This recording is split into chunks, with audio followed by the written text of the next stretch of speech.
ഒരു ഗ്രാമത്തിൽ ഒരു ഓട്ട മത്സരം നടക്കുകയാണ്. മത്സരാർത്ഥികളൊക്കെ ഇങ്ങനെ നിരന്ന് നിന്നിട്ടുണ്ട്. അതിൽ എല്ലാവരും ശ്രദ്ധിക്കുന്നത് ഒരാളെയാണ്. അയാൾ അന്ധനാണ്.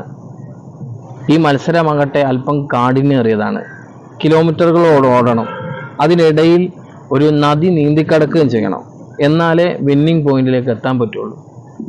എല്ലാവരും ഇയാളോട് ചോദിക്കുന്നുണ്ട്, നിങ്ങൾ എന്തിനാണ് ഇതിൽ പങ്കെടുക്കുന്നത്? നിങ്ങൾക്ക് അങ്ങോട്ട് ഓടി എത്താൻ കഴിയുമോ? അപ്പോൾ ഇയാൾ പറഞ്ഞു, എനിക്ക് കണ്ണിന് കാഴ്ചയില്ലെന്നുള്ളൂ, എനിക്ക് ദിശ അറിയാം. അങ്ങനെ ആ മത്സരം നടക്കുന്നു. എല്ലാവരും ഓടുന്നു. പെട്ടെന്ന് നദിക്കരയിലെത്തിയപ്പോൾ എല്ലാവരും ഒന്ന് അറച്ചുപോയി ആ നദിയിലേക്ക് ചാടാൻ. പക്ഷേ ഈ അന്ധനായ ആള് ഈ നദി കണ്ടിട്ടില്ല.